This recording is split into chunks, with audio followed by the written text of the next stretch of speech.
Crime branch तदंत दरकार ता परिवार को देखिले ता परिवार को से मन सब नहीं गले ता परिवार को भी 10 लाख टंकार सहायता राशि तुरंत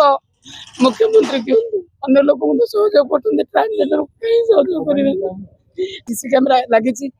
डग स्क्वाड आज जाइए मुझे शुणुली अन्य चैनल कि जड़े कहते कि से पाखापाखि वो आपार्टमेंट भर को जाइए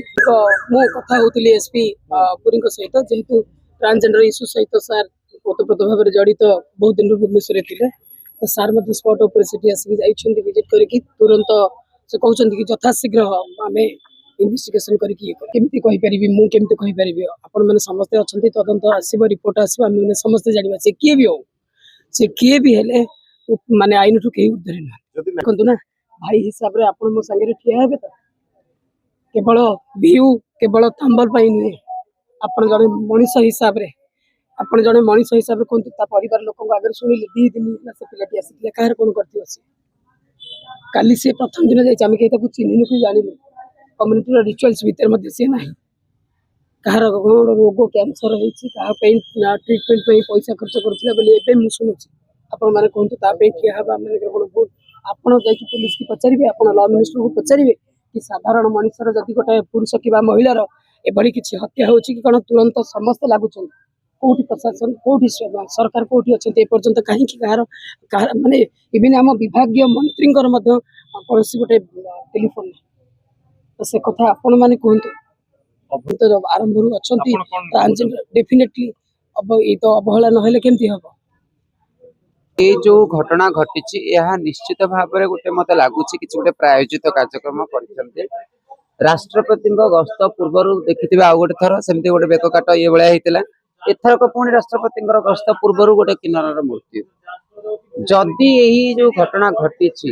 जदि प्रायोजित करा ताहले निश्चित भाव में आमर गोटे दाबी रही यार क्राइम ब्रांच तदंत करा सेकेंड मृतक परिवार को 10 लाख टंकार राशि घोषणा करा जाऊ जदि यह सरकार न करती ताहले ऑल ओडिशा किन्नर एसोसिएशन तरफ आईन मंत्री बासगृह घेराव करा जिवो देखंतु मोर पिला माने राजरास्ता रे देह बिकुचंती कहीं बिकुचंती कौन पाई तांको गराख किए ए समाज को आज बहुत कष्टदायक करा जायछि ए समाज को न्याय दाबी आमर ही एकमात्र लक्ष्य आमे बारंबार ही से किन्नरटी पिला पाइंका आमको ही छिड़ाबा पड़ो मे भी परिवार ताको त्याग कर दे पारे मे भी गोटे किन्नर को तार समाज त्याग कर दे पारे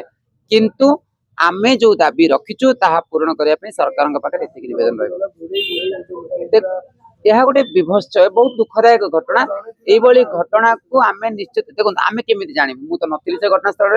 में ऑल ओडिशा एसोसिएशन संपादिका से हिसाब से मुझे आसी मुझे शुणिली मुझे जानिली मुझे घटना को घोर निंदा करुच्ची एवं मुझे पिलापाई गोटे ही केवल भिक्षा मागुची कि तार परिवार को 10 लाख टंकार सहायता राशि दि जाऊ एवं से पिला को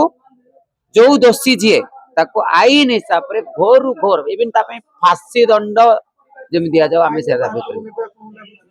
आईन को हाथ को किए नब आईन निश्चित भाव में धरवे आईन उपर आमर विश्वास अच्छी आईन तार दृढ़ कार्यानुष्ठान नब जदि सरकार किंबा आईन तार कार्य न करे ताहले निश्चित भाव में आम दरकार पड़े आईन मंत्री घर घेराव करूँ।